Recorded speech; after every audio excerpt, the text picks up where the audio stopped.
why your body refuses to let you change. The body does not negotiate with novelty.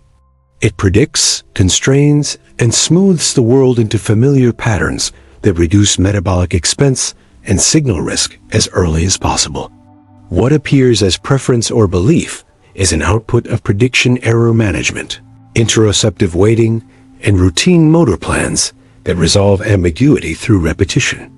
Identity is the narrative skin stretched over these mechanical operations, providing an explanation that feels moral and coherent because the system requires coherence to remain efficient. Threat is not traumatic in this configuration. It is subtle, ongoing, and coded as any deviation that increases uncertainty or bodily arousal. The person experiences it as prudence, realism, or consistency. The nervous system experiences it as survival. Habits form because the basal ganglia and cortical loops learn to compress action into low-cost sequences under stable cues. Once a cue has been bound to an action and an outcome, the system preserves the chain even when outcomes degrade, because changing the chain requires increased precision estimates and the acceptance of higher error signals.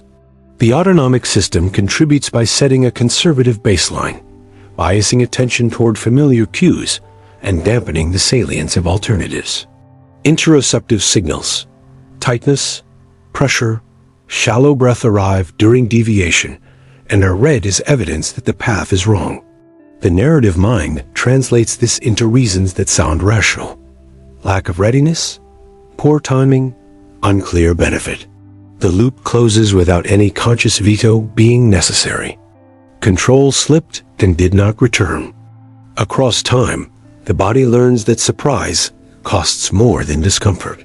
Uncertainty elevates cortisol and increases the internal noise floor, so the system prioritizes predictability even when the current pattern yields unsatisfying outcomes. Memory assists by preferentially storing instances where deviation led to difficulty and suppressing instances where the familiar path failed quietly.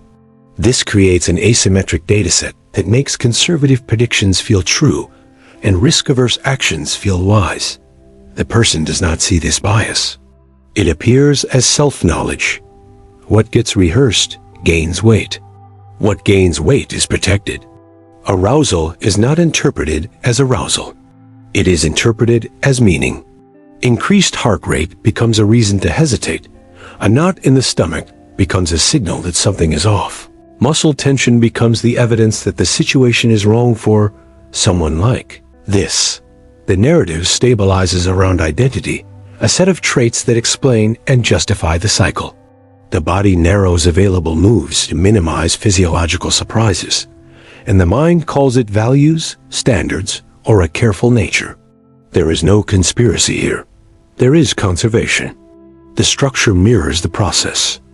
Internal coherence is preserved even if external outcomes are static. Allostasis sets a conservative budget. Sleep patterns align to protect vigilance, not exploration. Attention tightens, scanning for threats of deviation rather than opportunities for improvement. Motor programs prepare for familiar tasks and stall when a novel sequence is required, triggering micropauses that feel like careful evaluation.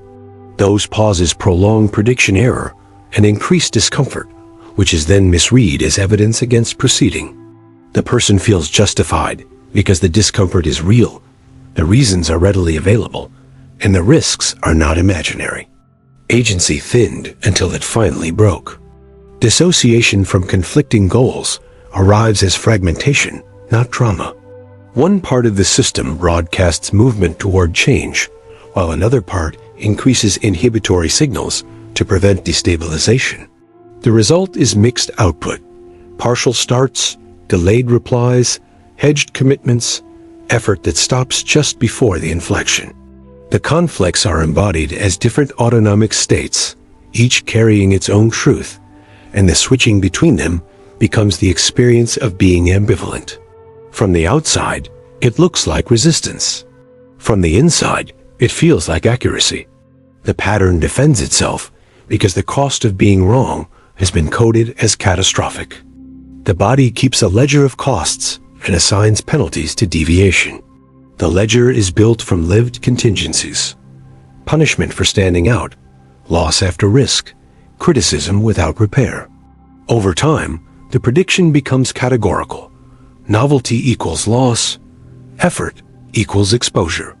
The nervous system stops sampling alternatives because sampling itself is marked as unsafe. The identity that grows around this ledger claims integrity and caution because those claims match the reduced sampling and the sensory calm that comes with it. What is defended is not values. It is regulatory stability. Language masks operations by offering reasons that preserve self-consistency. Not yet, not the right conditions. Others depend on stability. This is not me. Each statement aligns with a real interoceptive state and thereby feels unarguable. The world of sensation and the world of explanation synchronize, and the joint product is certainty. The nervous system prevents contradiction by rooting around cues that would increase ambiguity, such as feedback, alternative models, or environments where different predictions would be rewarded. The person appears principled while the body is simply minimizing variance. The pattern is quiet because it is efficient. Attention acts like a gate, letting through signals that support the working model and filtering those that would force reparameterization. When a cue supporting change appears, it does not register as compelling. It reads as noise, irrelevance, or manipulation. When a cue supporting stasis appears, it is amplified and creates relief.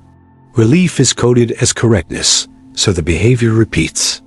Predictive models become rigid, not because rigidity is admired, but because it costs less than renegotiating priors under physiological strain.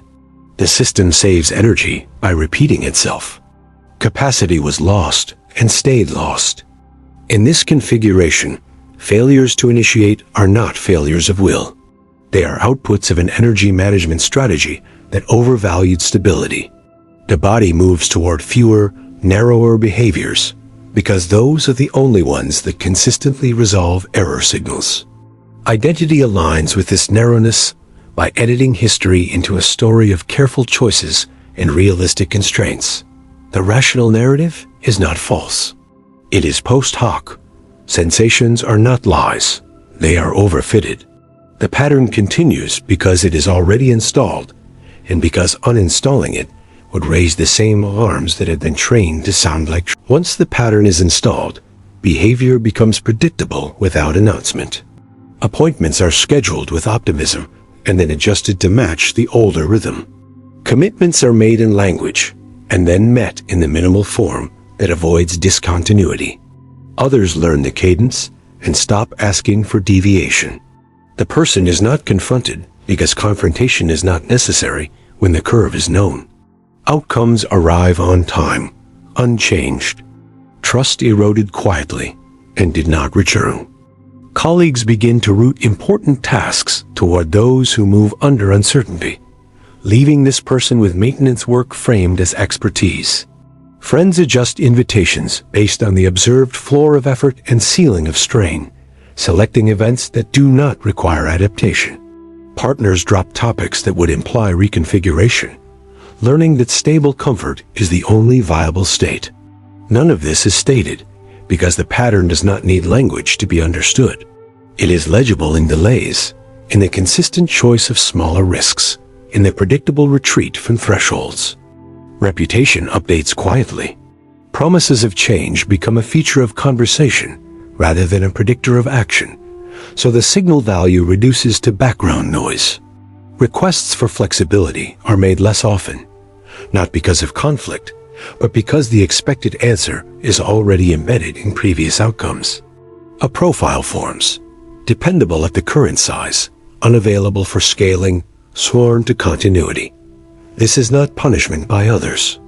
It is adaptation to what is repeatedly observed. Social systems economize too. Authority drains through small mismatches between statement and delivery. When words aim past the body's set point, the gap does not create urgency around support. It creates a discount on the speaker. Teams infer the true capacity and design around it, removing variability by removing opportunity. Over time, titles lag content and influence becomes ceremonial. The person is not humiliated. They are quietly sidelined as the system searches for variance elsewhere. The process is administrative in tone, not emotional. Authority drained away without open challenge. Signals of eroded credibility are unspectacular. Fewer follow-ups on ideas, shorter meetings, modest tasks framed as critical, reduced exposure to novel contexts. The absence of pressure is mislabeled as respect, while it functions as insulation. Invitations move to the periphery. Late notices, optional attendance, roles that require presence, but not decision. The world stops expecting contradiction from this source, and with that expectation gone, the role becomes predictable in the narrowest sense. Predictability replaces relevance. Domestic spheres adjust similarly. Family routines lock into low-conflict loops that never require renegotiation of care, time, or growth. Plans are made within a small radius because experiments in distance or complexity repeatedly collapsed back to baseline.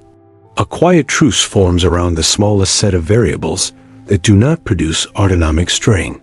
The result is stable and thin. Children, partners, and relatives orient around the available version of the person and stop betting on anything outside it. Consequences stack actuarially. Each unmade change closes adjacent possibilities that depended on earlier motion, and the network of options contracts. Systems outside the person mark these closures, not with judgment, but with allocation decisions. Projects are funded elsewhere. Teams are built without this node. Pathways that would have carried the person forward are paved over. No one announces this because it is not an event. It is a distribution update. The ledger balances without spectacle. Language adjusts to match the new perimeter. Claims are scaled down to avoid future discounts, and even private assertions of capacity shrink to fit observed averages. Statements that once reached toward difference now settle into descriptions of constraints. Others treat these statements not as excuses, but as parameters. The gap between what is said and what occurs narrows, because what is said has learned not to exceed the body's established perimeter. Coherence increases and possibility decreases at the same time. Change promises died and stayed dead. The calendar records the consolidation. Days aligned to known tasks, known people, known routes, known outcomes. Alerts and reminders no longer mark thresholds. They mark maintenance. The physiology appreciates this, producing fewer spikes and more flat lines, and the person experiences this as peace rather than narrowing. External observers do not confuse it. They code it as final. Offers stop arriving, not in protest, but in recognition. In the workplace, evaluation frameworks capture the plateau as a stable rating. Solid, consistent, not a flight risk, not a growth engine. Compensation reflects the role, not potential, because potential was priced out through repeated non-exercise.